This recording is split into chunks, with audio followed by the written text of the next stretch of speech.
Chapter 48.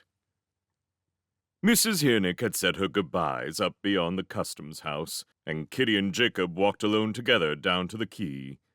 The ferry was nearing departure. Smoke rose from the funnels, and a brisk breeze was furling the sails. The last of the travelers were ascending a gaily canopied gangway near the stern, while further forward a troop of men carried the luggage aboard. Raucous gulls swooped in the sky. Jacob was wearing a white hat with a broad brim, tipped far forwards to shade his face, and a dark brown traveling suit. He carried a small leather case in one gloved hand. "You've got your papers?"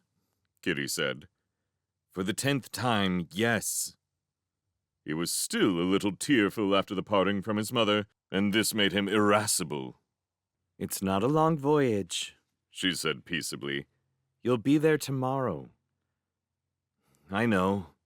He tugged at the hat brim. "Think I'll pass through?" "Oh, yes. They're not looking for us, are they? The passport's only a precaution." But with my face, they won't give it a second look. Trust me." "Okay. Are you sure you won't? I can always follow on. Are you going to give that guy your case?" "I suppose so." "Go and do it then. I'll wait." With only the briefest of hesitations, he moved away. Kitty watched him pass slowly through the hurrying crowds, and was pleased to see that no one so much as glanced at him. The ship's whistle blew, and somewhere nearby, a bell rang. The quay was alive with activity now, with sailors, cargo men, and merchants hurrying past, with final orders being given, letters and packets being exchanged. On the deck of the ferry, many of the embarkees were standing at the rail, faces shining with excitement, talking happily to each other in a dozen languages. Men and women from distant lands, from Europe, Africa, Byzantium, and the East. Kitty's heart beat fast as she thought, and it made her sigh. More than a little, she wished to join them. Well, perhaps she would in time. She had other things to do first. On that terrible morning they had fled, the two of them, to the Hirnick factory, where Jacob's brothers concealed them in a disused room hidden behind one of the printing machines. Here, amid the noise and fog and the stench of leather, Kitty's wounds were tended, and their strength revived. Meanwhile, the Hirnick family prepared for the inevitable repercussions, for the searches and the fines. A day passed. The police did not arrive. Word came of the Golem's march through London, of the downfall of Duval, of the boy Mandrake's promotion. But of them, the fugitives, they heard nothing at all. There were no searches, no reprisals. Each morning, magicians' orders arrived at the factory as usual. It was most curious. Kitty and Jacob appeared to have been forgotten. On the end of the second day, a council was held in the secret room. Despite the authorities' apparent indifference, the family considered it highly unsafe for Jacob and Kitty to remain in London. Jacob, in particular, with his distinctive appearance, was vulnerable. He could not remain in the factory forever, and sooner or later, the magician Mandrake, or one of his associates or demons, would find him. He had to go somewhere safe. Mrs. Hirnick expressed this opinion forcefully and at volume. When she had subsided, her husband stood up. Between puffs of his rowanwood pipe, Mr. Hirnick made a calm suggestion. The family's prowess at printing, he said, had already enabled them to bring down vengeance upon Tallow, doctoring his books so that his own spells brought about his destruction. It would be a simple matter now to forge certain documents, such as new identity papers, passports, and the like, that would make it easy for both children to leave the country. They could go to the continent, where other offshoots of the Hirnick family, in Ostend, Bruges, or Basel, for instance, would be happy to receive them. This suggestion was greeted with general acclaim, and Jacob accepted it at once. He had no wish to fall foul of the magicians again. For her part, Kitty seemed distracted.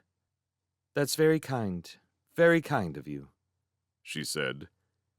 While the brothers set to forging the documents, and Mrs. Hiernick and Jacob began preparing supplies for the voyage, Kitty remained in the room, lost in thought. After 2 days' solitary pondering, she announced her decision. She would not be traveling to Europe. The white hat with the broad brim came rapidly towards her, through the crowd. Jacob was smiling now, lighter of step. You gave him the case? She said. Yes, and you were right. He didn't give me a second look. He glanced across at the gangway, then at his watch. Look, I've only got 5 minutes. I'd better get on board. Yes. Well, see you then. See you. Look, Kitty? Yes? You know I'm grateful for what you did, rescuing me and all. But frankly, I also think you're an idiot. Oh, cheers. What are you doing staying here? The Council of Bruges is made up of commoners. Magic hardly figures in the city. You can't imagine the freedoms, my cousin says. There are libraries, debating chambers, stuff right up your street. No curfews. Imagine that. The Empire keeps its distance most of the time. It's a good place for business. And if you wanted to carry on with your... He peered cautiously from side to side. With your... you know. My cousin reckons there are strong links to underground movements there, too. It would be far safer. I know. Kitty shoved her hands into her pockets, blew out her cheeks. You're quite right. All of you are quite right. But that's sort of the point. I think I need to be here, where the magic's happening, where the demons are. But why? Don't get me wrong. I'm grateful for the new identity. She patted her jacket pocket, felt the papers crackle. It's just, well, some things that demon Bartimaeus said have set me thinking. He shook his head. This is what I can't fathom, he said.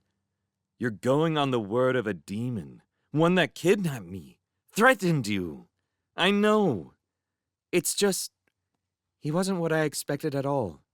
He talked about the past, about patterns repeating themselves, about the rise and fall of the magicians through history. It happens, Jacob, time and time again. No one manages to break out of the cycle.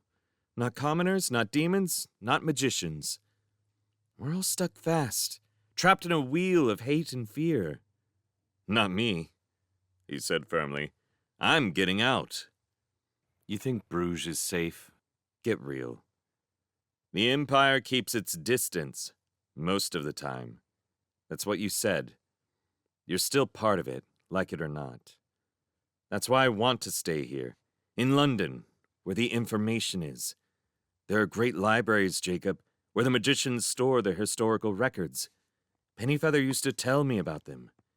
If I could get access, get a job there somehow, I could learn something, about demons in particular. She shrugged. I don't know enough yet. That's all. He snorted. Of course you don't. You're not a cursed magician. But from what Bartimaeus said, the magicians don't know much either. About demons. They just use them. That's the point. We, the Resistance, weren't getting anywhere. We were just as bad as the magicians, using magic without understanding it. I already knew that, really, and Bartimaeus kind of confirmed it. You should have heard him, Jacob. Like I said, you're an idiot. Listen, that's my call. A deep siren sounded from somewhere up on the ferry. Seagulls wheeled into the sky. He leaned forwards, gave her a rapid hug. She kissed him on the cheek. Don't get killed, he said. Write to me. You've got the address. Sure. I'll see you in Bruges, before the month is out. She grinned. We'll see. She watched him trot down to the gangway, thrust his papers under the nose of an attendant, receive a cursory stamp on his passport, and clamber up on board. The canopy was removed, the gangway drawn back. Jacob took up position on the rail. He waved to her as the ship moved away. His face, like those of the other travelers, was aglow. Kitty smiled, rummaged in her pocket, and drew out a dirty handkerchief. She waved it until the ship banked and was lost from view around the curve of the Thames. Then Kitty replaced the handkerchief in her pocket, turned and set off up along the quay. Quite soon, she was hidden by the crowd.